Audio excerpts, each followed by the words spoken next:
Bon, alors bonsoir. Bonsoir. Donc là, à la suite du dernier atelier, Michel Roussan a eu l'idée d'une prolongation de ce qu'on s'est dit, essentiellement basé sur le texte de Freud qui s'appelle Psychologie des masses et analyse du moi, c'est ça? Oui. C'est analyse du moi. Voilà, bon, et donc moi simplement j'ai noté juste une ou deux phrases de Le Bon que Freud cite tout à fait au début de ce texte. L'individu en foule acquiert par le seul fait du nombre un sentiment de puissance invincible, lui permettant de céder à des instincts que seul il eût forcément réfrénés. J'ai surtout d'abord au début été impressionné par l'analyse sociologique de Le Bon, également par cette petite phrase. Isolé, c'était peut-être un individu cultivé, en foule, c'est un instinctif, par conséquent un barbare. Alors cette approche, elle est à nuancer lorsque Freud parle de deux grandes institutions, à savoir l'armée et la religion, qui peuvent effectivement avoir un effet moins dévastateur que ce qu'on voit, ce qui nous montre dans ces deux petites phrases. Donc voilà, écoutez, je laisse notre ami Michel continuer. Et puis, chacun peut se sentir libre de l'interrompre. Bon, bonjour à tous. Alors, je vous préviens, je ne suis pas prêt, et puis en plus, c'est un ensemble de notes assez disparates. Et bon, je vais commencer,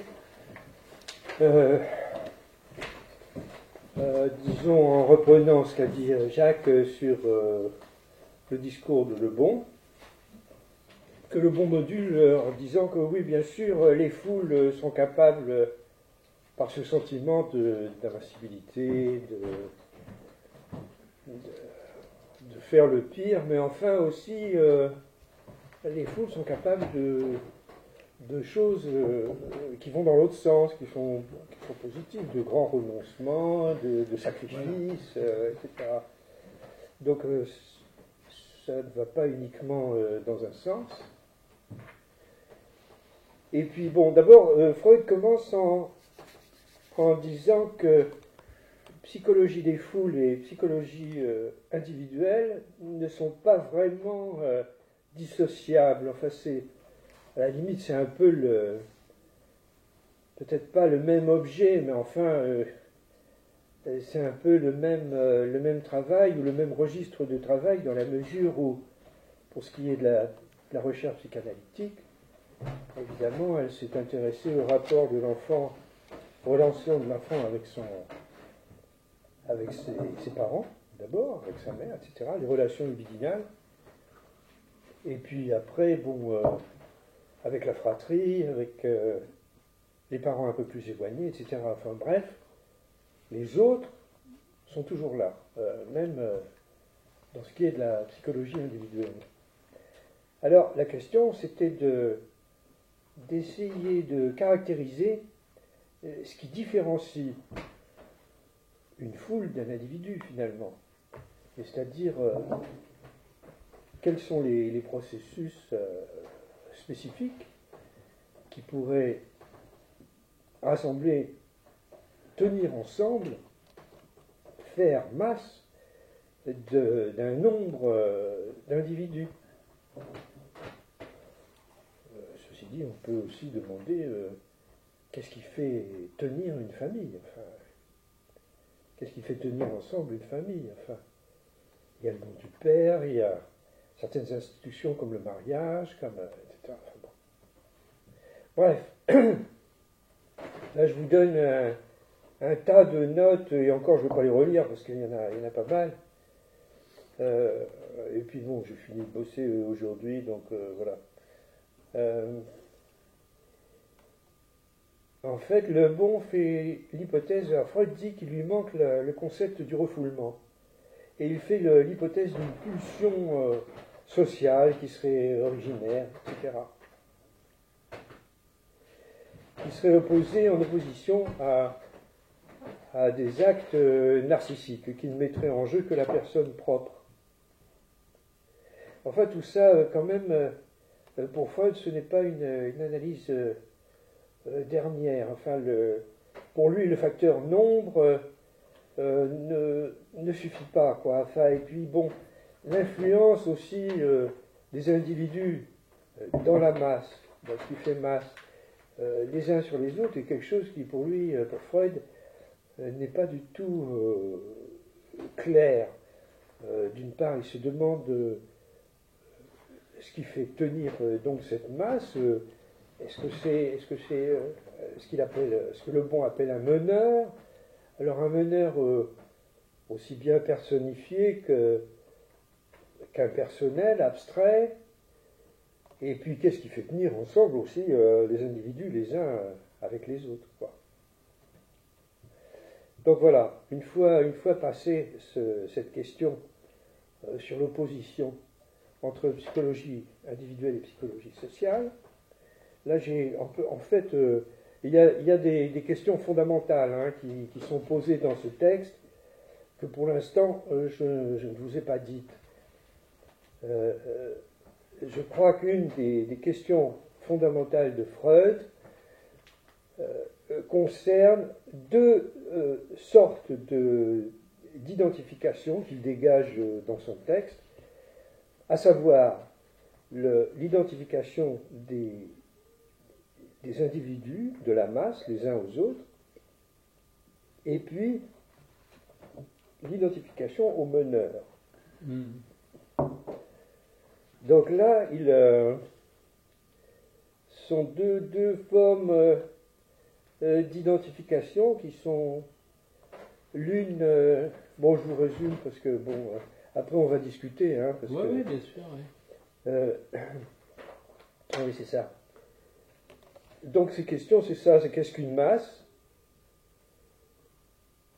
Par quoi acquiert-elle une telle capacité d'influence? Est-ce que c'est seulement le nombre, ce qui n'est pas sûr, confère la famille? Enfin, la famille n'est pas forcément en grand nombre, et pourtant une grande influence. Et quelle modification animique? Alors ça, j'aime bien la traduction dans les œuvres complètes là, de Freud dans chez Payot, là, les trucs en 21, 22 volumes. Non, c'est pas Payot, c'est Puf. Puf, pardon. C'est que vraiment, ils traduisent zèle, comme par exemple l'âme des masses, Massenzelle, traduisent par masse, l'âme des masses. Et finalement, ça choque un peu comme ça. On est habitué à psychique, bon, alors que Freud utilisait psychique aussi voilà, dans ça. un sens différent. Et moi j'ai en tête ce que Lacan dit de l'âme comme étant l'ensemble des fonctions du corps. Et dans ce sens-là, le corps étant insignifiant, et dans ce sens-là, Massenleben, par exemple, au lieu de traduire par la vie psychique, ils traduisent par la vie d'âme. Ou bien Massenseele, c'est l'âme de la masse, au lieu de traduire par le psychisme de la masse, je ne sais plus comment ils traduisent dans Payot. Bon, donc voilà, bon, ça c'est une parenthèse sur la nouvelle traduction que je trouve quand même pas mal. Ceci dit, Lacan n'utilise quasiment pas ce mot d'âme. Bon, ça lui vient comme ça dans Encore, par exemple. Il en parle peut-être dans un ou deux séminaires encore. Mais enfin bon, c'est très... Voilà, c'est pas mal. Alors, donc, par exemple, il y a une masse psychique, psychologique, pardon. Donc, je vous dis les trois questions. Qu'est-ce qu'une masse? Par quoi acquiert-elle une telle capacité? Donc, voilà, c'est pas uniquement le nombre qui fait ça. Donc, d'après Le Bon, l'individu serait possédé par une âme collective. Vous voyez déjà une âme collective, bon, ça demande précision, quoi. Dans la masse, alors, les phénomènes inconscients, ça c'est inconscient au sens de Le Bon, hein, c'est pas au sens de Freud. C'est-à-dire qu'il n'y a pas cette notion de refoulement. Hein. Les phénomènes inconscients, c'est-à-dire qu'ils ne sont pas conscients, quoi, tout simplement, ont un rôle prépondérant. Donc, effectivement, c'est-à-dire une sorte de sentiment de puissance et d'irresponsabilité, tout ça venant du nombre. Bon, Freud dit les barrières du refoulement pulsionnel sont levées en masse. Ouais. C'est déjà une autre approche. Et d'après Freud, donc, ces manifestations de l'inconscient ne sont pas des propriétés nouvelles, mais elles sont dues à un ravalement de la conscience morale, effet de l'angoisse sociale. C'est-à-dire, dans une première approche, comme ça, ce qui favoriserait l'opération du refoulement, quoi, ce serait l'angoisse sociale. Mais Freud, après, un peu plus loin, analyse le contenu, quoi, de ce concept d'angoisse sociale, qui est tout simplement une demande d'amour. Ouais. C'est-à-dire, c'est pas parce qu'on a peur de l'autre qu'on va la mettre entre parenthèses, c'est plutôt parce qu'on veut être aimé. Et cette demande d'amour, qui réfère évidemment à quelque chose de très, très originel, enfin très, très primitif, cette demande d'amour très ambivalente, c'est-à-dire Freud la compare à la pulsion orale, c'est-à-dire à la fois qui se nourrit et qui détruit ce dont elle se nourrit. Cette demande d'amour est le même genre d'ambivalence, quoi. Mais ça, cette question d'ambivalence et de retournement pulsionnel, ça c'est à voir en détail, parce que c'est pas uniquement une opération logique. Enfin, il faut voir ça de près. Bon, j'essaye de continuer. Alors, d'après Le Bon, donc il y aurait donc cette invincibilité, cette conscience d'invincibilité et de pouvoir tout faire par le nombre, par l'invincibilité conférée par le nombre. Et il parle aussi de contagion des sentiments et des actions comme des phénomènes hypnotiques. Alors, Freud note ce parallèle avec l'hypnose, qui reprend après. Ensuite, Le Bon parle de suggestibilité, c'est-à-dire que la volonté, le discernement des individus de la masse serait orienté comme par un phénomène hypnotique. Alors, il y a deux champs qui se... Excusez-moi, je ne suis peut-être pas très clair, mais bon, vous essaierez de vous rattraper. Il y a deux registres qui sont dégagés là, dans le phénomène de massification, on va dire. C'est d'une part la contagion, c'est-à-dire l'action des membres de la masse les uns sur les autres, une sorte de contagion d'affect, comme ça, d'action, Et puis il y a la suggestibilité, c'est-à-dire l'action du maître sur les membres. Deux champs différents. Alors là, j'ai fait un petit schéma, mais je le reprendrai plus tard, qui essaye de s'articuler avec les quatre discours, avec deux des quatre discours, le discours du maître et le discours de l'hystérique. Mais bon, on va voir ça un peu plus loin. Donc, en masse, l'individu régresse et devient un être de pulsion. On a vu que c'est pas complètement vrai, parce que les masses sont capables aussi de grands renoncements. On le voit dans plus ou moins télécommandé, plus ou moins téléguidé. Hein, quoi. Enfin, on parle par exemple des révolutions. Enfin, les gens se sacrifient. Ils savent très bien qu'ils risquent cher. Bon. Alors, deuxième chapitre, l'âme de la masse. Massenseele. Donc il quitte le bon,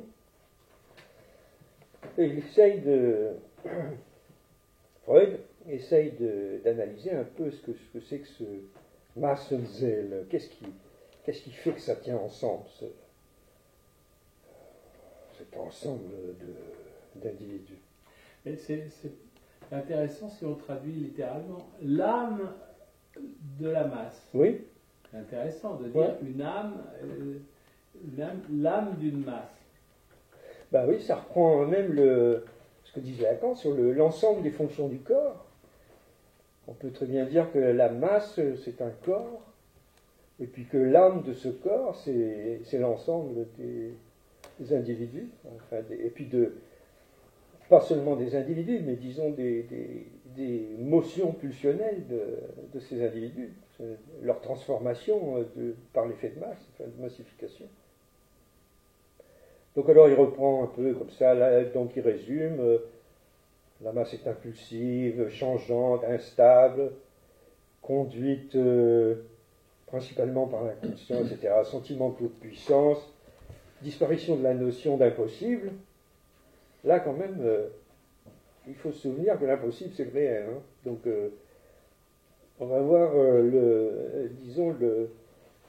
l'influence de ce... Enfin, disons, la résonance de cette notion d'impossible avec justement ce qui pour chacun fait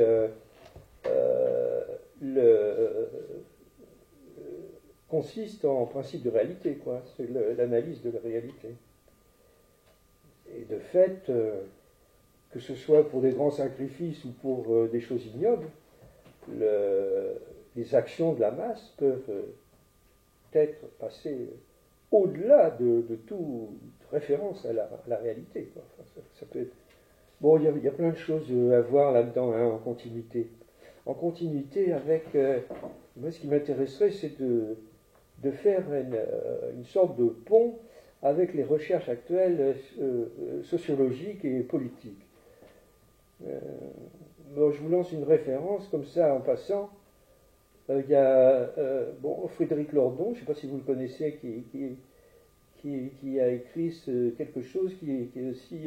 il était interviewé par Mermet, là, sur Là-bas si j'y suis. C'est un chercheur du CNRS, sociologue, etc., qui dit des choses vraiment très, très intéressantes et qui est très inspiré par le réseau salarial, je t'ai dit tout à l'heure, là, enfin bon, ça va revenir. Bref, c'est une petite référence. Hein? Friot. Bernard Friot, c'est ça. Et puis bon, d'autres aussi un peu plus d'un autre registre, quoi, comme le dernier bouquin Branco, enfin, etc. Enfin bon, il y a en ce moment, si vous voulez, il y a toute une réflexion sociale, un peu de fin du monde ou de fin de cycle. Dont je pense que le discours analytique doit tenir compte. Justement dans cette mesure où, tout en, évidemment, c'est pas en renonçant à ce qui est spécifique à l'analyse, hein, bien sûr, mais tout en tenant compte justement de cette première approche qui dit la psychologie sociale et la psychologie individuelle se tiennent la main, pour le moins. Alors oui, c'est ça, la foule, la masse, ne connaît ni le doute ni l'incertitude. Ça, je me suis posé cette question. Quel est le statut du doute? Hein, vous savez, Descartes, le doute hyperbolique, etc. C'est-à-dire la naissance de la démarche scientifique, c'est-à-dire le décentrement du sujet quant à sa croyance. Et cette fonction du doute, bon, après, évidemment, la référence dernière de Descartes, c'est autre chose, mais disons qu'il y a une fonction de la vérité qui n'entre pas en ligne de compte dans les réactions et les actions de la masse. Alors, j'attire votre attention sur le fait que la vérité, c'est quand même une place des 4 discours. Hein. C'est-à-dire, c'est là en bas à gauche. je ne sais pas si vous la voyez. Ouais, voilà. Si, se voit. Voilà, la vérité, là en bas à gauche. Donc voilà, dans la masse, cette fonction est, si ce n'est barrée, en tout cas, suspendue. N'est pas Ce qui excessif. fait vérité, c'est pas la vérité scientifique, c'est la foi. Autre chose. C'est-à-dire on croit tel truc. Je crois que, machin, les noirs sont inférieurs, je crois que les noirs sont feignants. Et puis il y a, alors, bon, pour ce qui est des références à l'inconscient, évidemment, l'inconscient ne connaît pas la négation comme principe de contradiction. Donc effectivement, dans l'inconscient, tout coexiste. Tout coexiste qui n'est pas soumis au principe de non-contradiction. Alors bon, je fais des inhibitions des inhibitions individuelles, etc. Ça, je vous l'ai déjà dit. Bon, les satisfactions pulsionnelles. Je vais essayer de venir à ce qui est un peu, à mes yeux, représentatif. Alors là, il reprend tout ça. L'irréel prend le pas sur le réel dans les phénomènes de masse. L'irréel, c'est quoi? C'est l'imaginaire. Hein, l'irréel prend le pas sur le réel. Alors là, il y a une amorce de... Alors voilà. Ça, c'est toujours l'analyse de Freud sur l'âme de la masse, qui réfère beaucoup à Le Bon. Donc, comme dans l'inconscient, les idées les plus opposées coexistent dans la masse. Le vrai, le faux, le pour, le contre, enfin bon, on le voit bien, Parmi toutes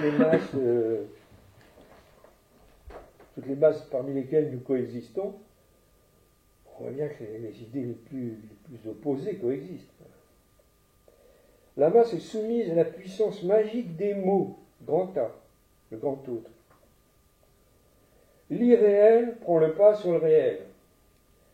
Alors, juste, je vous mets ce que je vois, hein, ce que ça m'évoque. Hein. L'irréel prend le pas sur le réel. Pourquoi?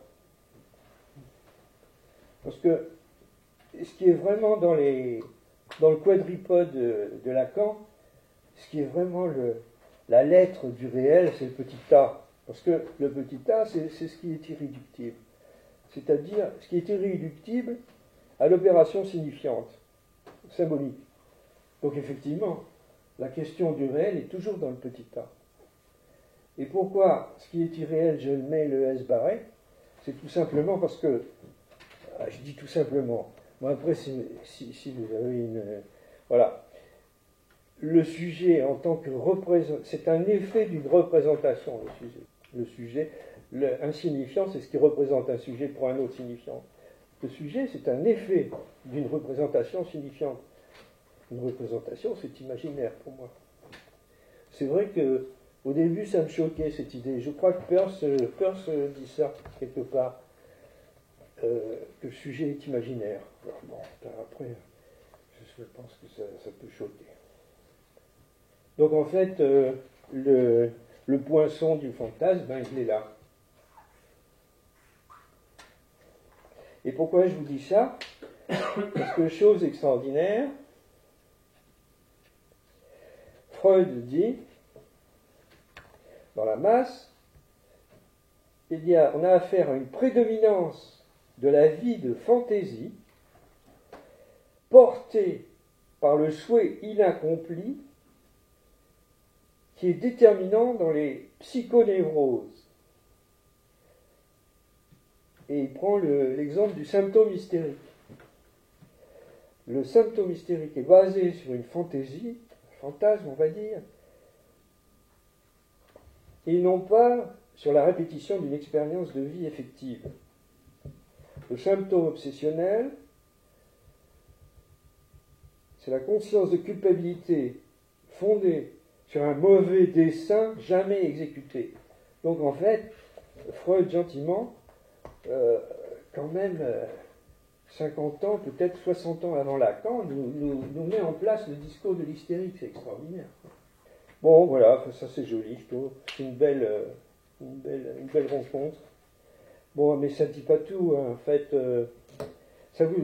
Non, ce que ça dit pour moi, c'est que le phénomène de massification, et ça je pense que on peut en retrouver pas mal d'exemples, le phénomène de massification est hystérique. Voilà. Bon, voilà.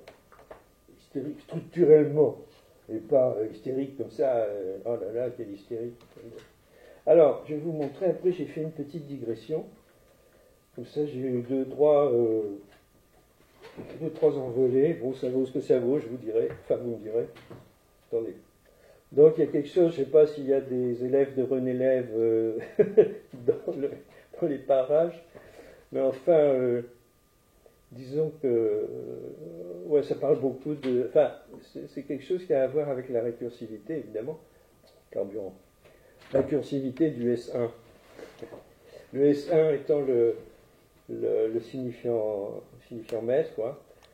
Et puis, bon, S2, c'est la structure, c'est le savoir. Enfin, bon. Alors, récursivité de S1 et trajet pulsionnel. Bon, c'est une sorte de mythologie graphique, moi, que j'ai envie d'affiner et puis d'argumenter. Mais bon, je vous la présente un peu comme ça, brute de décoffrage. Disons dans une sorte de préhistoire, enfin, qui n'est pas chronologique, mais qui serait un peu, ouais, plutôt mythologique, quoi. À savoir que le premier temps et le deuxième se passent à la limite en même temps, ou le deuxième avant le premier, enfin bon. À savoir que dans un premier temps, donc un premier entre guillemets, il y aurait cette première recherche de l'objet pulsionnel. Donc ça c'est aussi un schéma de Lacan avec la zone érogène. Donc la pulsion partant d'une zone érogène, et puis à la recherche de son objet spécifique. Donc bon, je suppose que vous avez en mémoire hein, les quatre objets que Lacan a dégagés, hein, anal, oral, ou plutôt oral, anal, enfin c'est dans quel sens, je ne sais plus. Le regard et la foi. C'est oral d'abord, hein. Il faut d'abord manger avant d'évacuer. Je crois que c'est oral le premier, oui. Sûrement. Oui, sûrement. Oui, parce qu'en fait, l'anal, il n'est pas dégagé tout de suite, puisque dans la vie fétale, tu fais tes excréments dans le truc. Enfin, bon, il n'y a pas de séparation, vraiment. Et donc c'est oral. Oral en premier, donc, etc. Donc voilà, j'ai mis S1 parce que, en fait, ce qui est cherché au-delà de cet objet, c'est autre chose, évidemment. C'est pas purement le sein, le lait, etc. C'est quelque chose d'autre qui concerne l'humanisation, qui concerne l'amour, etc. Enfin bon. Donc c'est pour ça que j'ai mis un S1. Mais vous voyez que cet objet-là, ça peut être ensuite un autre objet. Ça peut être l'objet fécal, ça peut être, etc. C'est quelque chose c'est un premier temps, mais qui fictivement premier, quoi. Disons que c'est le premier temps d'une récursivité. Donc après il y a ce schéma donc du retour de la pulsion, du retour autour de l'objet. Le S1 étant toujours d'abord et d'origine perdue, c'est-à-dire ce qu'on essaye de retrouver dans un deuxième temps, c'est le premier temps, justement. Donc c'est pour ça que ce S1 s'adresse à un savoir, c'est-à-dire le premier savoir, le S2, c'est quelque chose qui est constitué comme une mémoire de la jouissance qui a été trouvée première, mais ce n'est toujours pas ce S1, évidemment, donc c'est pour ça que ça se répète. Il y a le S1 qui réfère à un S1 de la rencontre de S2, et puis, etc. Donc c'est cette boucle comme ça, pulsionnelle, qui se répète sans cesse. Donc c'est la récursivité de René Lève, hein, qu'il a élaboré. façon beaucoup plus complexe. Hein. Ça, c'est une première approche. Alors, pourquoi je vous parle de ça? Il y a c'est toujours à propos du S1, S2, des 4 discours. Le S1, on dit, c'est le signifiant maître. Mais vous voyez, ça c'est dans Encore, hein, que Lacan dégage comme ça. Puis je crois qu'il le dégage ailleurs aussi bien avant. C'est-à-dire que ce S1, c'est un essaim. E2SAIM. C'est un essaim de S1. Et là, il a toujours dans Encore, le 26 juin 73, il a comme ça quelques formules qui sont extraordinaires, quoi. De l'articulation signifiante d'un, entre autres. Alors il pose la question, est-ce qu'ils se valent tous, CS1? La question est posée. De l'articulation signifiante d'un, entre autres, se lève un essaim de signifiants. Chaque un de chaque signifiant avec sa question, est-ce d'eux que je parle? Est-ce d'eux que je parle? C'est ça l'essaim. Donc c'est un essaim qui est toujours en évolution, évidemment.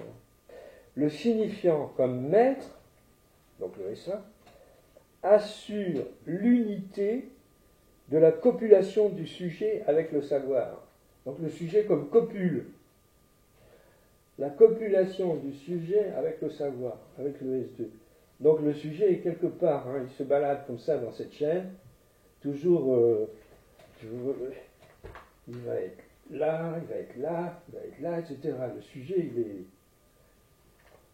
Et c'est l'unité, l'unarité du S1, répété et toujours, de nouveau répété et toujours à la fois quelconque, et toujours le même et toujours différent.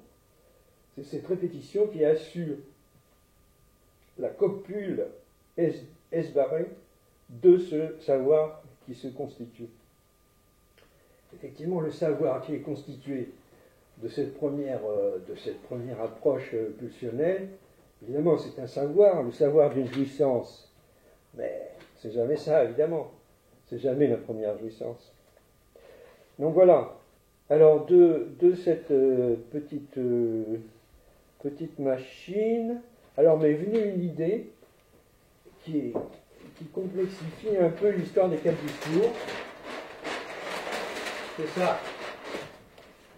C'est qu'on dit, alors les 4 discours, il ne faut pas oublier que les discours tournent. C'est-à-dire, tantôt je suis en position de discours du maître, tantôt un discours d'hystérique, tantôt un discours universitaire, etc.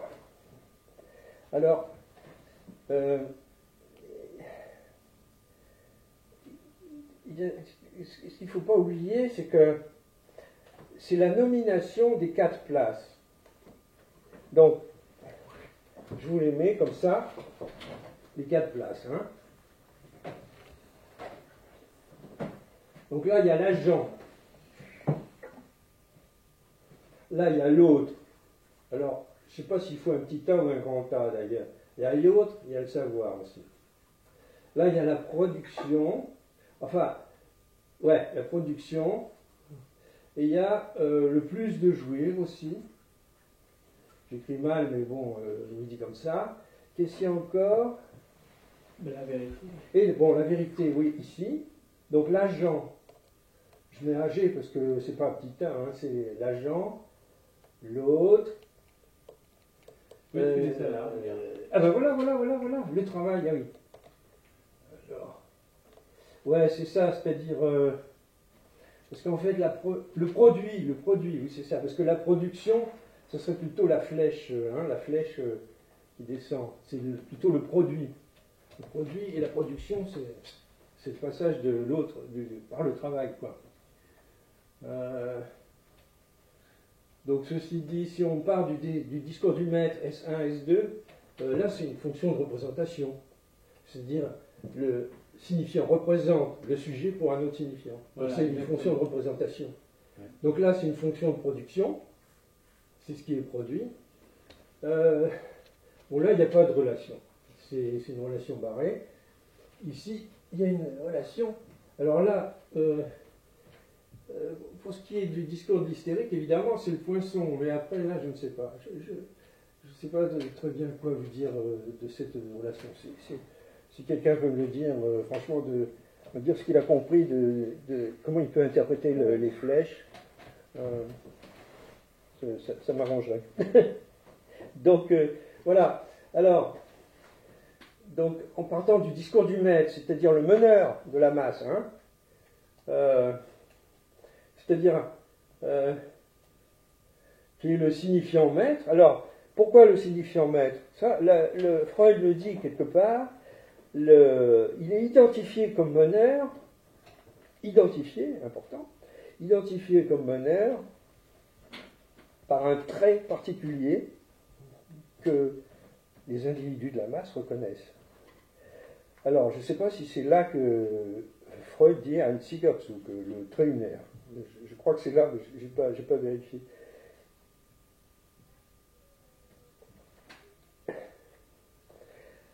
Donc c'est ça qui constitue un savoir, et les sujets se reconnaissent en position de vérité par rapport à la fois à ce maître et au savoir qu'il constitue, et ce qui est produit. Alors l'objet petit a, ça peut être le meilleur comme le pire à mon avis. Ça peut être une révolution, je sais pas quoi, un pogrom, etc. Donc, ce qui est produit, ça peut être ça. Ça peut être la production du discours du maître. C'est ce que rend l'esclave. C'est quelque chose qui a à voir avec le réel. Voilà, c'est ce que rend l'esclave pour conserver son mode de jouissance. Il fournit. C'est l'esclave qui fait le pogrom, c'est pas le maître. Oui, enfin bon. Ben oui. Mais en tout état de cause, c'est l'esclave qui, pour conserver son mode de jouissance, eh bien, fournit au maître un certain plus de jouir. Et ben voilà, la rafle du Vendive, c'est ça, c'est le petit a, par exemple. Ah oui. Alors également, peut-être la position ici, qui est effectivement là où l'esclave, où la masse se reconnaît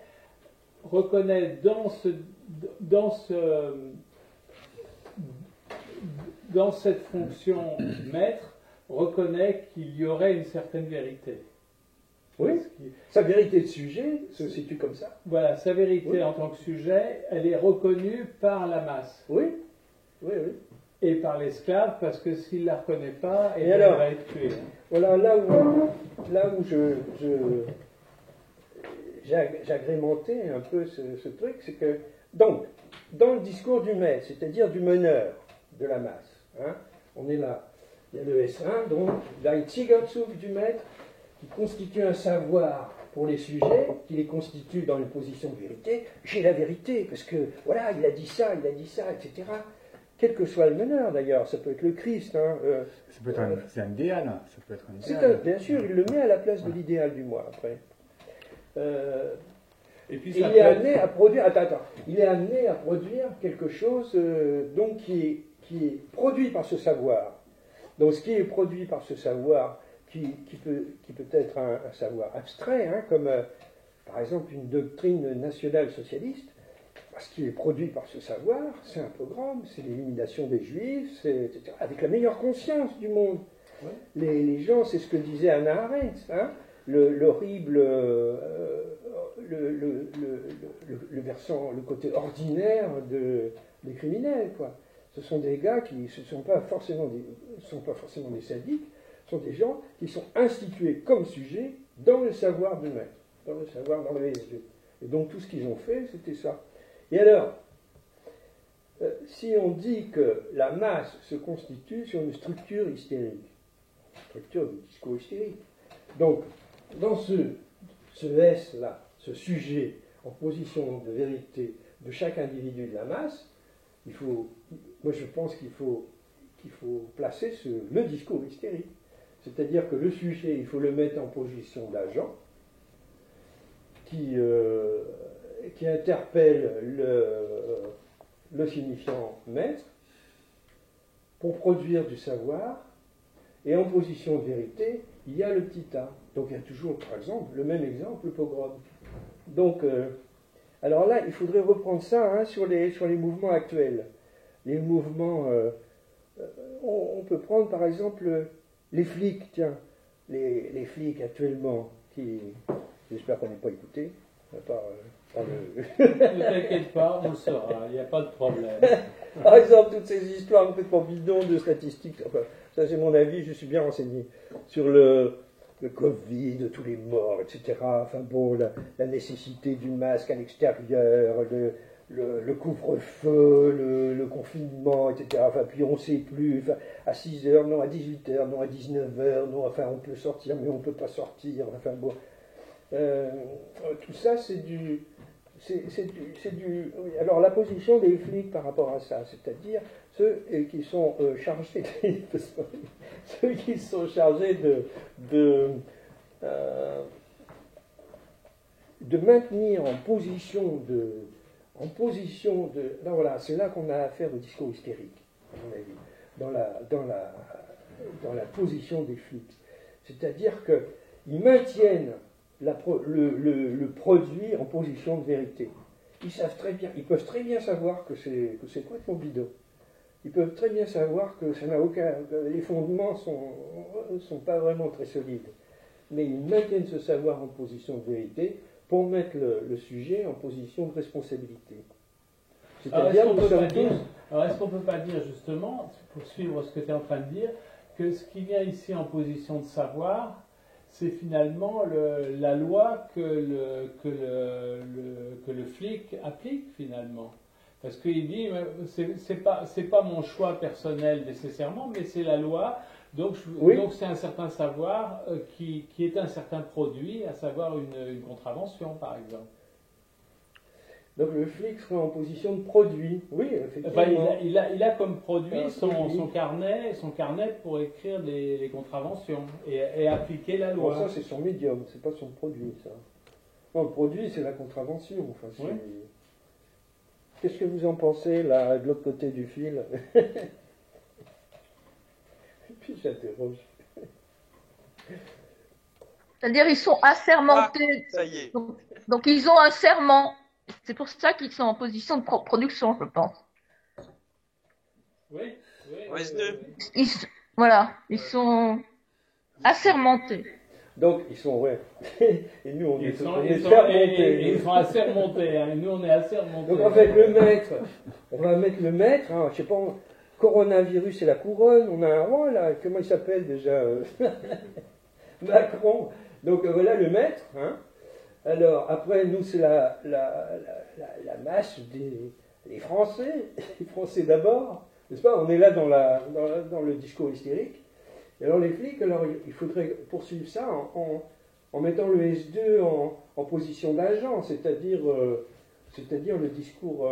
c'est le discours universitaire. Universitaire, ça leur va pas bien. Non, je pense beaucoup plus le discours universitaire, beaucoup plus utilisé comme outil pour faire tenir le discours du maître et si on s'en tient à la place de la police, peut-être le discours hystérique, en disant vous avez... Non, ça c'est la masse, La masse, peut-être.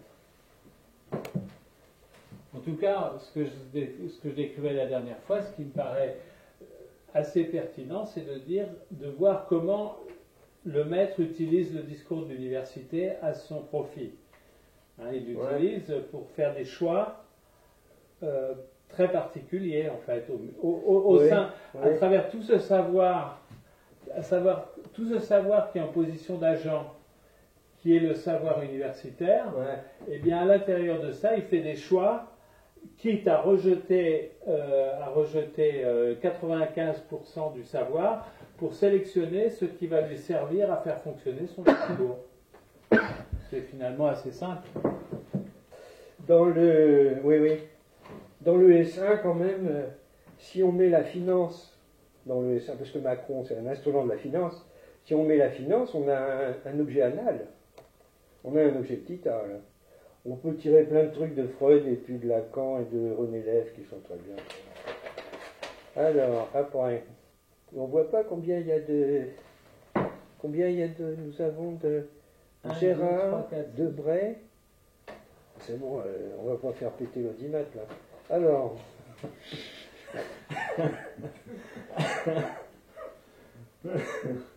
autres appréciations de la vie d'âme collective. Alors, c'est dans le troisième chapitre, autres appréciations de la vie d'âme collective.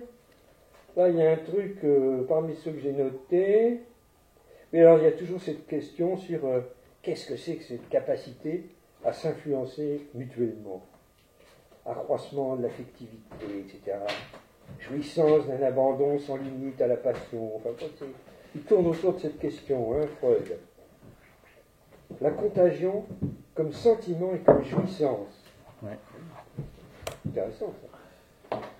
Gain de plaisir, obéir à la nouvelle autorité, permet de mettre hors de service, oui, la conscience morale, pardon.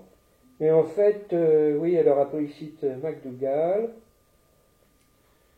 la reproduction des caractères de l'individu dans la masse, en fait, c'est une continuité de la conscience de soi, des us et coutumes, etc. Donc, de nouveau, Freud ne voit plus très bien quelle est la différence entre psychologie de masse et puis individuelle. Suggestion et libido. Donc là, Freud, je ne sais pas si je suis passé là-dessus au début. Dans Le Bon, oui, il y a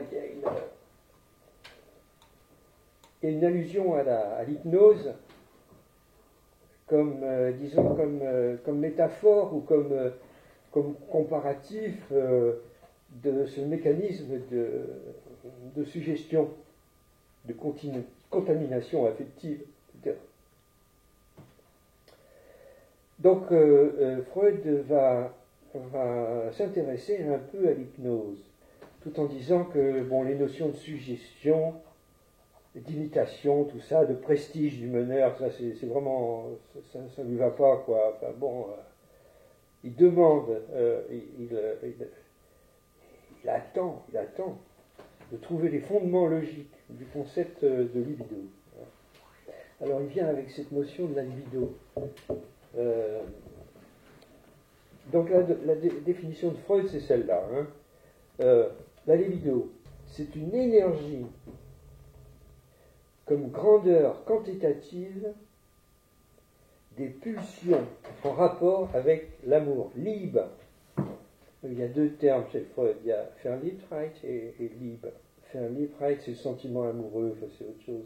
Liebe, c'est plus l'amour qui peut, disons, mettre entre parenthèses l'accomplissement sexuel, pulsionnel, enfin, sexuel direct.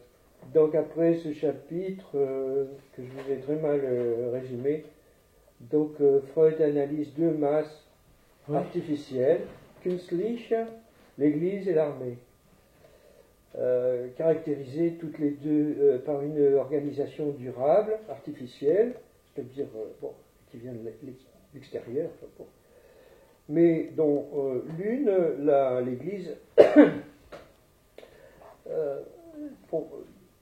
pour l'une, l'Église, la figure du meneur est abstraite. Il parle de l'Église chrétienne, c'est le Christ. Voilà, c'est ça. Il dit il y a un meneur qui est le Christ, quoi. Oui, c'est une idée. Mais quand même, c'est intéressant parce que ça peut être effectivement là, on rejoint les masses organisées autour d'une idée politique, d'un idéal politique, tu vois, c'est pas forcément un meneur. Donc, mais il faut un meneur. C'est ça. Est-ce que, bon, le Christ au départ, disons dans le mythème du Nouveau Testament, bon, c'était une personne, il était incarné, c'était un meneur. Enfin, un meneur. Un gauchiste. Un peu malgré lui, mais enfin malgré lui. Bon, il était quand même un peu emmerdant, oui, c'est vrai. Il a rué dans les brancards, enfin dans l'ordre capitaliste établi. Mais bon, après, il y a eu ce processus d'abstraction, quoi, de cette figure. D'ailleurs, Freud parle toujours de la figure du meneur, Vorbild. Donc il y a cette notion d'image, image posée devant. qui est intéressante. La figure du meneur. Et l'armée, bon, il dit c'est le commandant en chef. Moi, je sais pas, je connais pas la structure des armées. Enfin, je suppose que le commandant en chef représente le meneur. Enfin, effectivement, après, il y a tout, comme les poupées russes, quoi. Il y a, Oui. il y a toujours le chef d'un petit corps qui est lui-même, etc. Enfin bon, tout ça, ça se réunit en un grand corps. Et donc, ce qui ferait le fond et disons de l'amour de chacun pour ce meneur, ce serait l'égalité d'amour. Donc, ce qui est une illusion, l'illusion que le chef les aime tous d'un amour égal. Ce qu'on fait à l'un, on le fait au meneur. Ce serait un substitut paternel et qui dispense une part égale d'amour. Donc là, il y a une dialectique du renoncement et du bénéfice qui est mise en place. C'est-à-dire, je vais renoncer, je vais faire une part de sacrifice pour avoir l'amour du meneur, et en même temps, je demande que l'autre, mon père, fasse les mêmes sacrifices, fasse les mêmes renoncements. Il parle des névroses de guerre, dont un des motifs principaux d'entrée dans la maladie, c'est, d'après ce que disent les soldats, c'est l'absence d'amour de la part des supérieurs. Ce serait comme une forme de protestation contre le rôle qu'on veut leur faire jouer. Donc il y a une liaison libidinale de chacun à l'autre, de la masse, et au meneur. Alors, il va falloir maintenant différencier ces deux liens libidinaux. Est-ce que ce sont les mêmes à l'autre, au père et au meneur?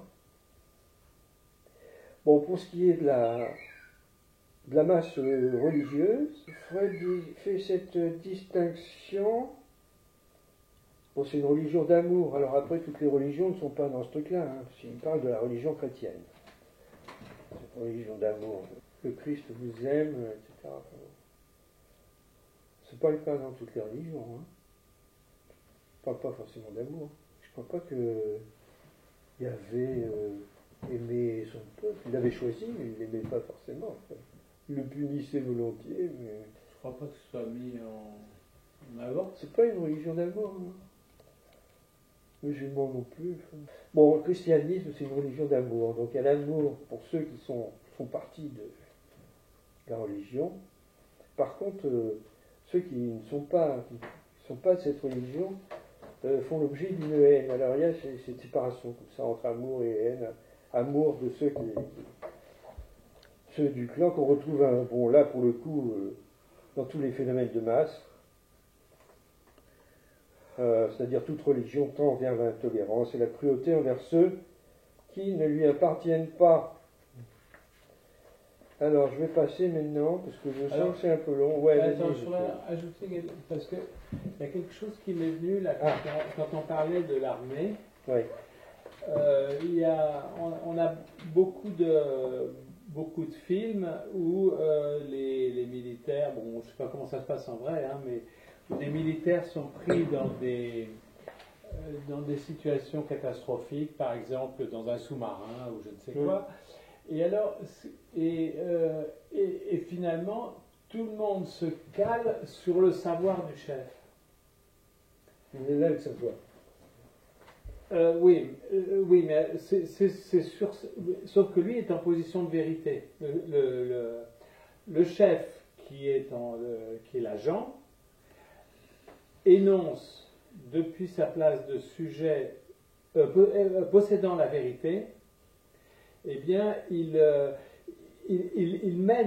est capable de mener tout son sous-marin, par exemple, tous les marins du sous-marin sont capables de suivre ce que va dire le chef et ce qu'il va faire. Dans toutes les actions menées par les militaires, il y a toujours un qui décide et les autres qui se soumettent, parce qu'ils reconnaissent que par son expérience, sa position de sujet est en position de vérité. C'est pas clair ? Mais je ne suis pas sûr que ce soit le maître en tant que sujet qui soit là. Ben, il est là, le maître. Oui, justement. Mais il représente une certaine vérité subjective. Il représente le commandant du navire représente un sujet dans lequel l'ensemble des marins ont reconnu une vérité. Il incarne la vérité de l'action à mener. Qu'est-ce qu'ils en pensent les autres? Moi, j'ai une idée, mais Ouais, vas-y. en fait, je crois que dans le discours du maître et dans le discours de l'université, le sujet n'est pas incarné, il tombe, parce qu'en fait, un sujet ne peut pas être tenu pour la vérité, et dans le discours de l'universitaire, un sujet ne peut pas être tenu pour un objet, à cause du fantasme, si on est du point de vue de l'analyse. Mais je pense que il y a deux discours qui peuvent s'abstenir de la notion de sujet. Vu qu'effectivement, comme tu dis, Jacques, la notion de sujet est à la fois dans le S1, dans le S2. Je sais pas ce que vous en pensez. Justement, et ça fait de ces deux discours des discours qui ne privilégient pas du tout, disons, le sujet en tant que singulier, quoi. Oui, Le sujet, c'est pas un singulier, mais c'est ce qui est représenté d'un signifiant à l'autre, de S1 à S2. Mais quand même, c'est très impressionnant. Bon, moi qui connais rien sur les militaires, c'est très impressionnant quand, par exemple, dans un sous-marin, le commandant décide de faire quelque chose d'extrêmement dangereux, de par exemple descendre à 500 mètres de profondeur, alors que le vaisseau est prévu pour 200 mètres, et que tout le monde s'y plie. D'une certaine façon, il dit j'incarne en tant que sujet une certaine vérité qui va probablement nous permettre de nous sauver. Mais pourquoi en tant que sujet? Il incarne un ordre symbolique, c'est tout. Ah ben oui, mais il est pour décide. rien, lui. Ah si, il y est dans la Il peut mesure. très bien décider une connerie, Oui, mais comme pour le Titanic. bien sûr, mais il la décide en tant que sujet, puisqu'il dit En tant que sujet. mais parce que c'est le sujet de la phrase. Je demande que nous descendions à 200 mètres. C'est un sujet quand il dit je. Il dit je. C'est le sujet de la phrase. C'est le sujet de la phrase, le sujet de l'action qui est prise. Je ne suis pas sûr qu'ils disent je. Bah si, il dit. Oui, le S1, c'est effectivement le commandant, Oui, celui qui commande. C'est ça que tu veux dire, Jacques. voilà, exactement. Mais Exactement. Mais il commande depuis une place qui est reconnue par l'ensemble des marins parce qu'il incarne un certain sujet de la vérité. C'est les hommes qui sont là, en tant que sujet. Ah, Et je sais, non, ils moi, ont une moi, non. jouissance à obéir Eh à ouais. ceux qui sont sous son commandement. Alors après, ça c'est la question que tu posais tout à l'heure.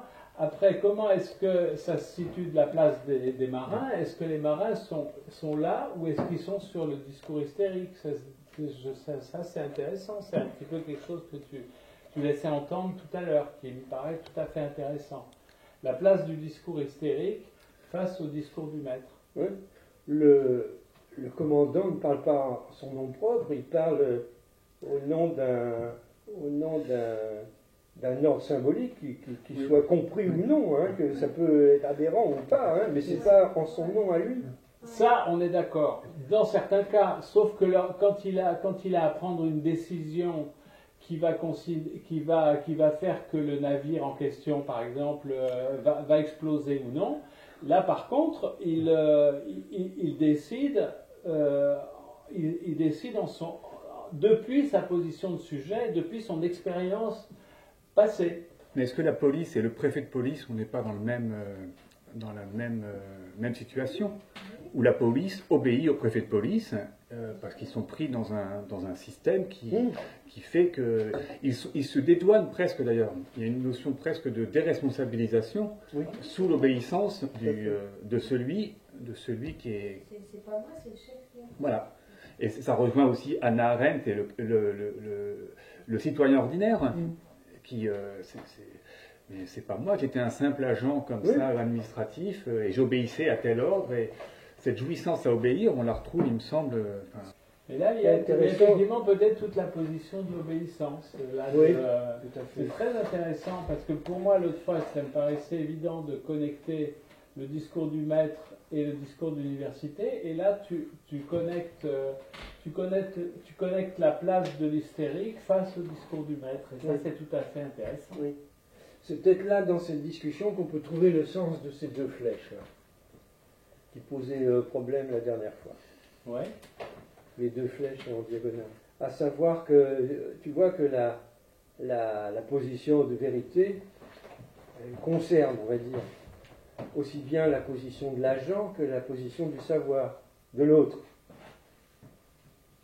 De même que la position de produit, elle concerne la position de l'agent. En tant que plus de jouir, quoi. Enfin, Oui. On s'arrête là, non? On peut. Juste, Oui, quoi? en fait, il faut voir qu'il y a, quand on va dans un quart de tour d'un discours à l'autre, Ouais. il y a un pas de réel qui est ajouté ou enlevé. Et on peut peut-être un pas de réel. C'est quoi ça? C'est le réel c'est un gain de réel, un gain un gain d'amour, un gain de réel, quoi. Comme tu le disais, de l'impossible. Et ça peut aider à voir comment les choses se tournent. Parce que le S du maître qui est en position de vérité, comment il fait pour arriver en position d'agent ou de faire que le discours se mette en route? Il y a quelque chose, et puis il y a quelque chose aussi dans l'ordre de l'impossible et de l'impuissance qui permet d'expliquer aussi tous ces mouvements. Oui, oui. Oui, ça, à la fin de Radiophonie, il y a ces quatre petits schémas, mais je n'ai pas bien compris où il situe l'impossibilité, l'impuissance. Et l'impuissance. Donc le pas de réel, ce que tu veux dire, c'est le changement de position du petit a, c'est ça? Le changement de position du S barré, par exemple, ça peut tourner dans Ouais, l'autre c'est sens. pas c'est pas du réel. Hein. Non, mais si tu écris les quatre discours Oui. avec le maître en premier et l'analyse en dernier, et ben tu changes d'un discours, voilà, tu passes d'un discours à l'autre en faisant un quart de tour, Oui. et là, qu'on dit, ça produit un réel en plus ou en moins. Lequel tour, il l'appelle aussi l'amour, comme tu disais, tu en parlais tout à l'heure. Mais je te parle vraiment d'un discours à l'autre, hein. C'est pas à l'intérieur des discours. Mais c'est pour ça que là, quand tu passes du sujet du maître au sujet de l'hystérique, on peut peut-être le retrouver dans ce passage d'un quart de tour. Ou alors ça fait plusieurs boucles. C'est intéressant. C'est-à-dire, tu vois, si on reprend l'exemple des pogroms pendant le nazisme, donc tu as le meneur, et puis sa bande, évidemment, mais enfin sa bande qui produisent un certain savoir, le national-socialisme, le S2. Ce S2, il produit quelque chose qui sont par exemple les pogroms. Les sujets qui soutiennent, qui sous-tendent en position de vérité le maître, Oui. tous les gens qui obéissent, ou qui prennent parti pour cette doctrine, tu vois.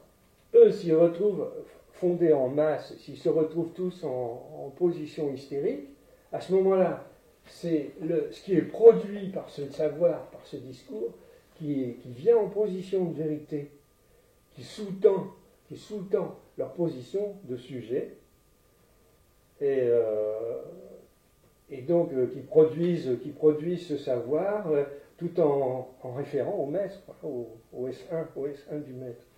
Est-ce qu'il n'y a pas là, effectivement, pour parler des pogroms et des autres exactions nationales socialistes, le fait que le clampin moyen, le sujet moyen, dit bah oui, mais finalement, il y a cet objet qui est en position de vérité. Oui. Et que donc il n'y a aucune raison de le critiquer. Et ben voilà. Oui. Oui.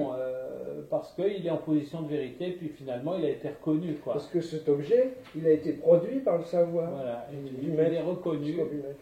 Et de voir des cheminées qui fument, Ça fait partie de l'histoire. Ouais. Non, mais ce que je voulais dire, c'est que ça marche très bien dans l'autre sens, c'est que le discours de l'hystérique, il produit le discours de l'analyste. En fait, effectivement, chaque référence va se retrouver dans les autres discours. Alors après, pour raconter l'histoire de chaque discours, Oui, moi je m'aide d'impossible et d'impuissance, mais c'est vrai que tout rentre, hein, on peut tout imaginer dans les oui. discours. Oui, mais bon, on n'a pas affaire aux mêmes phénomènes sociaux, quoi. Non, et Dans le sens hystérie-analyse, bon, tu as affaire à la production de la psychanalyse. Oui, Alors que mais là, c'est- tu as affaire à la production d'une masse. oui, mais c'est ce qu'a été confronté Freud en premier, le problème de l'analyse, de l'hystérique, quoi. oui, mais Ouais, justement, ouais. le passage du discours de l'hystérique au discours de l'analyste n'est pas n'importe lequel. C'est quand même pour l'hystérique de reconnaître que les objets dont elle était certaine qu'ils étaient en position de vérité, eh bien, elle a à les considérer comme étant en position d'agent. C'est-à-dire que le A, il remonte au-dessus, en fait. Hein, et que finalement, elle est amenée à reconnaître qu'elle est habitée par un certain savoir.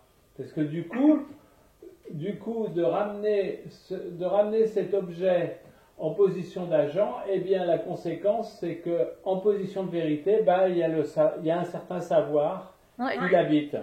Mhm. Bon, enfin, pour finir en 2 mots, il y a ce 8e chapitre, bon, c'est pas le dernier, mais enfin, je vais arrêter là, sur l'état amoureux et l'hypnose, à la fin duquel Freud fait ce fameux petit schéma, qui, bon, vous le connaissez tous, enfin bon, je le refais. Donc, il prend... alors, il faudrait savoir ce que chaque... ce que chaque point... non, parce qu'il y a un jeu avec les points remplis et les points vides. Ça a l'air de rien, et puis là, il y a une croix. Alors, tout ça, ça induit une signification, hein. Donc là, ce sont les identifications des moi, des membres de... Là, c'est un Einzigardzug disons des traits unaires du meneur qui ont été mis en position d'idéal du moi. Alors, là, c'est l'Äußere Objekt.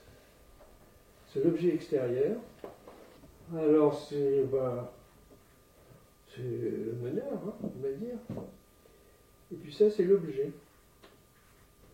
Et il fait des traits vides comme ça. Là il fait une croix. Là Freud fait des traits. C'est important, hein, les petites nuances comme ça dans ces. Et puis là là sont des. Et est-ce qu'il fait. Non par contre il n'y a pas de. Il n'y a pas de liaison pointillée entre les objets une fois ils intéressent le moi de chacun, la perception. Et alors comment tu interprètes ce schéma? Ben là, bon, c'est pointillé. Pour moi, ça évoque une valeur identique. C'est-à-dire que le trait particulier qui est dégagé pour chacun, pour chaque moi, de cet objet extérieur, l'Einzigardzug qui finit par être commun, on ne peut pas dire que ce soit le même, mais il a une valeur similaire. Ça peut être un regard, ça peut être une intonation de voix, ça peut être un grain de beauté, ça peut être plein de choses chez qui signifie, qui caractérise la figure du meneur, que le meneur, c'est-à-dire en fait son discours, sera... Parce que là, qu'est-ce qu'il y a? Est-ce qu'il y a S1 ou est-ce qu'il y a S2? Ou est-ce qu'il y a les deux? C'est possible, hein? Bon, l'idéal du moi, c'est insignifiant. Alors bon, peut-être que S1 et S2 se retrouvent aux deux niveaux, je ne sais pas. En tout cas, là, c'est... Donc, Freud le fait comme ça, d'une façon vide, pour noter une... Tu vois, c'est une croix. Une croix, c'est vraiment juste un appel, quoi. Enfin, c'est même pas un cercle, c'est une croisée de quelque chose. Ben bon, là, il faut y aller. Hein, donc il y a un objet. Parce qu'en fait, entre l'objet extérieur et l'objet, c'est pareil, c'est le même mot, hein, c'est object. Là, c'est objet extérieur et là, c'est objet. C'est pas Gegenstand, c'est objet. Donc ce qui est de l'objet extérieur, qui est identifié comme objet intéressant, donc peut-être que cette croix, ça représente le trait lunaire, est conférée en fonction d'idéal du moi, et en deuxième temps, il y a une identification des moi. C'est-à-dire, donc ce qui explique à la fois la prééminence du meneur sur les membres de la masse, et en même temps, dans un autre. La prééminence dans la mesure où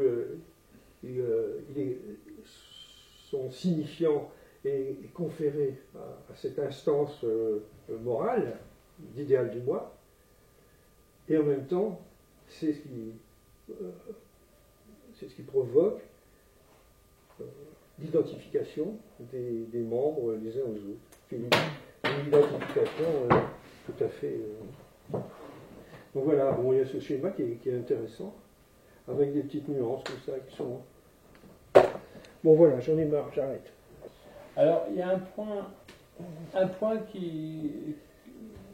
j'aimerais bien savoir ce que tu en penses, tout à fait au début, quand Freud parle de la masse. Comment est-ce que tu connectes ou tu déconnectes cela justement de la distance que Freud a pris avec la psychologie des masses de Jung?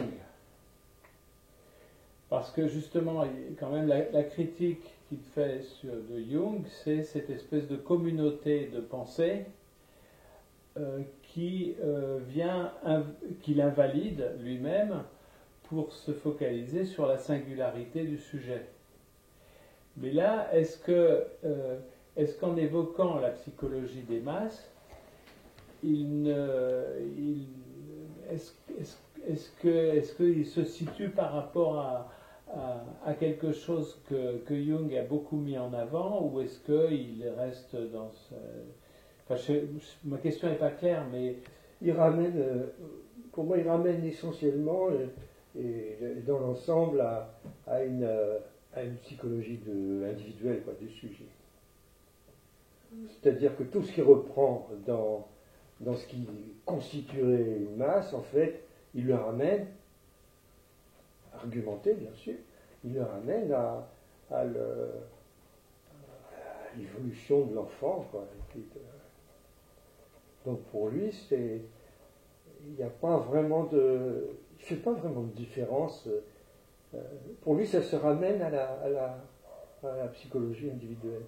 C'est l'une et l'autre sont dans le même champ, sauf que la sociologie, c'est pas la psychanalyse. Oui. Mais bon, le langage, tout ça, ce sont des productions sociales. La masse, c'est la série des individus qui, trouvant dans la figure du leader, du chef, un trait auquel ils peuvent s'identifier, un idéal du moi auquel ils peuvent s'identifier chacun. Et c'est la série de ces chacun qui constitue la masse. Tout à fait. Et ça, Freud le ramène. Martine a dit que c'est c'est dommage que tu n'es pas... Enfin bon. Freud le ramène ça à l'amour du père, enfin aux premières identifications au sein de la famille. Pour lui, c'est quasiment, je pourrais dire, une reproduction de ce même phénomène d'investissement libidinal et de renoncement pulsionnel, etc. Enfin bon, c'est le même processus, à un degré plus grand, qui concerne un plus grand nombre.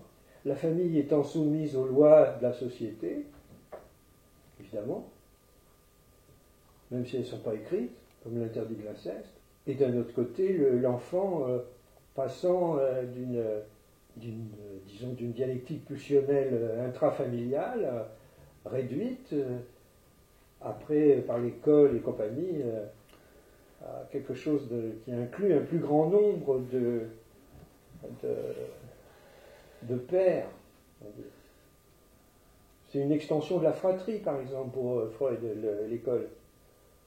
Ce que l'enfant, ce à quoi l'enfant est confronté dans la fratrie, est étendu à l'école, avec la figure du maître. Donc il ne fait pas de... Et pour Freud, je ne connais pas bien Jung, il y avait cette idée d'inconscient oui, collectif. tout ça. Oui. Alors, Oui. là, Freud, il n'est pas du tout là-dedans. Ben non, c'est ça. Ouais. C'est pour ça que ça m'évoquait cela, parce qu'il n'est pas du tout là-dedans. Ouais, mais là, tu vois, il ne parle pas d'inconscient collectif. Voilà, mais il parle de psychologie des masses, finalement, d'une certaine façon, en disant, il pense pareil, quoi. Leur singularité cesse au nom de la masse. Oui, il dit ça à un moment, oui, c'est vrai. Mais ça, c'est uniquement dans le cas sont dans des cas très particuliers. Mais très fréquents. Pas tant que ça, parce que d'une part, les idéaux du moi, ou les idéals du moi, ont des formations pour chacun très, très diverses, très multiples. Enfin, c'est pas une seule figure qui fait l'idéal du moi, tu vois. On finit par en avoir quand même pas mal. Et puis, en même temps, même si on renonce, il y a des renoncements pulsionnels, ils ne sont pas entiers, où il y a des cas où, tu vois, où malgré tout, malgré un commandement, par exemple, on nous dit de ne pas sortir à cette heure, bon, on va sortir, enfin, tu vois, on les emmerde. Donc il y a aussi ça, il n'y a pas une conformation absolue à cet effet de masse. Mais il y a des cas, alors c'est ce que disait Lordon ce matin à Mermet, il disait qu'on ne commande pas l'histoire. Effectivement, il y a une somme comme ça de petits événements, petits phénomènes sociaux, tu vois, comme par exemple la révolution de 17, ça s'est passé sur une révolution de femmes, une révolution contre la faim. Elles ont traversé le pont de, je ne sais plus quel est le fleuve là, pour aller vers le palais impérial. Et puis ça a dégénéré, du coup tout le monde s'est agglutiné à ça, parce qu'en amont il y avait aussi évidemment plein de trucs, hein. Il y avait plein des mouvements ouvriers, il y avait des soviets qui étaient déjà là, etc. Et ça a fini par s'agréger justement en une masse qui a fait cette révolution. Et après il y a eu toute la dialectique des meneurs, certains meneurs qui ont bousillé tous les soviets, et puis bon, qui ont fait que ça a dégénéré. Mais il y a cette abolition comme ça de la on va dire de la différence individuelle dans des cas ponctuels, comme par exemple une révolution, tu vois. Ou par exemple la Commune, tu vois. Les Allemands ou les Prussiens, je ne sais pas, envahissent, ils sont aux portes de Paris. Le gouvernement décide de faire la paix avec les Allemands, etc. Le peuple refuse. Versailles, ouais. Le peuple refuse. Là, il n'y avait plus de question d'être différents. Ils étaient tous pour la même cause, quoi. C'est-à-dire non, refuser. Et ça a fait la Commune. Oui, mais là, par exemple, tu parlais de ce qui nous arrive en ce moment. Bon, c'est sûr qu'il y a des gens qui sont délinquants par rapport aux 19h. Sauf que ce qui est commun, c'est quasiment la peur. Le discours du maître a été tel que la plupart des Français ont peur. Oui. Bon, mais c'est pas une peur rationnelle. Hein, on est sur le discours hystérique. Hein, c'est une peur très hystérique de la mort. Ouais. Hein, alors justement, il faudrait placer. Il y a deux instances. Moi, je trouve qu'il faudrait placer. C'est la police et les médias. Les médias mainstream, hein. C'est-à-dire ceux qui font la propagande pour le discours du maître, qui propagent le S2 voilà, surtout, et qui interdisent ou qui font en sorte que les médias non autorisés soient censurés. Ouais.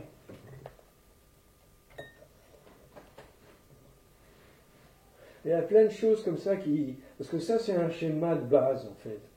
Il y a plein d'ingrédients qui peuvent rentrer dans le potage il y a la position, l'instance médiatique, qui a toujours joué. Enfin, je vois par exemple Marat, qui avait l'ami du peuple, hein, pendant la Révolution française.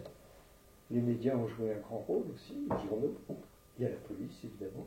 Alors les médias qui passent beaucoup par l'image, d'ailleurs. Maintenant, en tout cas. Alors est-ce qu'il faut les placer dans le discours de l'hystérique, les médias? Peut-être, je ne sais pas réfléchi. Ah ben non.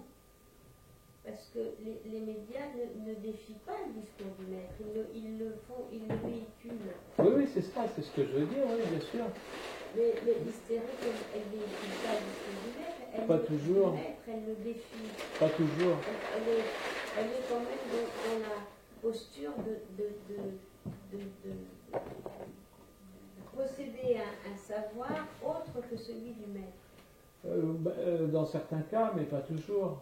Les sorcières, bon, peut-être. Attends, on va voir, ouais. Parce que c'est aussi un outil, hein. Ça fait Attends, partie on des va outils. reprendre ça. Ouais. On va essayer de situer. Mettons qu'on mette les médias dans la position du discours universitaire. Ça m'étonne, je vois pas très bien en quoi. Donc ça c'est le maître, hein. On est d'accord. Si on le met en agent, le maître est en position de vérité. C'est bon, peut-être, oui, en termes de faire des médias un des outils du maître. Donc au même titre que les autres. C'est le savoir, le média, Voilà. c'est le savoir. Oui, c'est ça. Regarde, Oui. tout le savoir sur Covid, Oui, hein, oui, ils savent. Oui, le savoir officiel. oui. Alors c'est plutôt nous, en position de délinquants, qui sommes du côté du discours de l'hystérie. Oui. Oui. Et ça produit des vaccinés, des non-vaccinés. Tout à fait. Absolument. Et là, dit comme ça, c'est le maître utilise bien le discours des médias Oui. pour asseoir son pouvoir. M, comme Macron. Et la police. Et la police, que fait la police? Que fait la police? Que fait la police? Oui, mais c'est un outil aussi, hein. C'est un outil du discours du maître. Voilà. Nous sommes contraints au silence du discours de l'analyse. Ouais. Tout à l'heure, tu as évoqué le père mort. Est-ce que ça a à voir avec le fait que le père mort, ceux qui restent s'en partagent les restes et s'identifient? Lacan dit que le discours du maître est le plus stable. Ah oui, ça on veut bien le croire. Oui. Ça on veut bien le croire. Oui. Bah, c'est la formule générique, en tout cas, hein, par laquelle il a commencé, un signifiant est-ce qu'il représente le sujet pour etc. Voilà, Enfin, bon, voilà. C'était ça. Hein. Et puis dans tout le séminaire sur la psychanalyse à l'envers, il parle du discours du maître. Hein. Qu'est-ce que tu voulais dire? Non, tout à l'heure, tu as évoqué la mort du père. Mais il faudrait reprendre. Et ça m'évoquait au moment où. Tiens, je ne sais plus comment ça a été dit exactement, mais ça me faisait penser au reste du père qui était incorporé, auquel s'identifier dans Totem et Tabou. Voilà. Et j'avais aussi une remarque par rapport un peu plus tôt dans la soirée.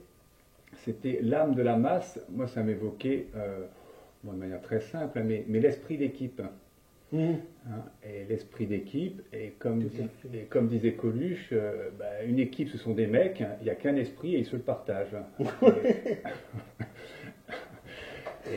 Oui. L'esprit d'équipe, l'esprit de corps aussi. Ouais. Tout à fait. Oui, il y a l'esprit d'équipe, c'est quoi? C'est l'idéal du moi? En tout cas, ils sont capables sous une même bannière, un même slogan, une même écharpe de football. Donc ça fait très lunaire quand même. Ah oui, je pense que c'est le discours du maître, c'est un peu la même chose que pour l'armée. C'est finalement, il y en a un dans l'équipe qui détient, qui est sujet de la vérité, du groupe. Et ça peut être n'importe quel slogan à la limite. Hein. Oui. Mais est-ce qu'on ne retrouve pas ça dans tout corps constitué? Alors, que Freud prenait l'exemple de deux corps très hiérarchisés, l'armée et la religion. Mais est-ce que dans toute institution, on ne retrouve pas ça? Alors les institutions, c'est un peu différent quand même, je pense. c'est que c'est moins imaginaire. Enfin, une institution, c'est vraiment un assemblage ou une structure signifiante qui a pour fonction l'instituant, c'est-à-dire de transformer l'individu. Comment dire? Par exemple, le mariage comme institution, tu vois, ou moi je prends l'exemple de la pédagogie institutionnelle, bon, l'institution du conseil, l'institution des métiers, l'institution de celui qui va aider un tel à faire ses devoirs, etc., ou du chef d'équipe, etc., sont pas des, comment dire, c'est pas imaginaire, c'est signifiant. Alors que, tu me diras, bon, l'esprit de corps, tout ça, ça se base sur un trait unaire. Mais tu vois, une institution, c'est pas un trait unaire, c'est différent. C'est un discours instituant. C'est comme le droit, c'est comme...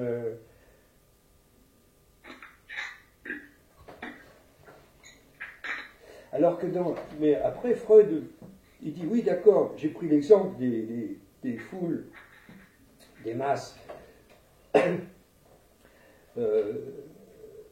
durables et constituées. Mais il y a aussi, il prend quand même en compte les foules spontanées, et non pas les moules fontanées. Les foules spontanées. Parce que c'est une moule fontanée. Un moule ou une moule, je sais pas. Et il prend l'exemple des foules spontanées où justement, tu vois, comme dans les cas d'émeutes ou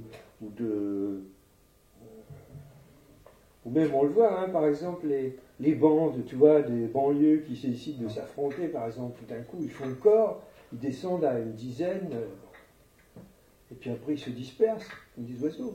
Ils ont certains trucs qui les tiennent ensemble, une proximité d'habitation, ou un chanteur qu'ils aiment bien, et puis que les autres n'aiment pas le même chanteur, ou des trucs, mais bon, ça réfère plus à leur... C'est vrai que j'aime bien ramener ça à quelque chose qui n'a pas grand-chose à voir justement avec le langage, ouais, mais quelque chose de beaucoup plus, qui est beaucoup plus archaïque, à savoir la structure de chasse de l'Homo sapiens, qui est une structure de chasse assez particulière, qui n'est pas la même qu'un tigre, c'est-à-dire que les animaux qui n'ont pas les muscles suffisants et les crocs et les griffes suffisantes pour survivre en attaquant les animaux, eh bien, ils sont obligés de se structurer d'une façon très particulière, qui est une structuration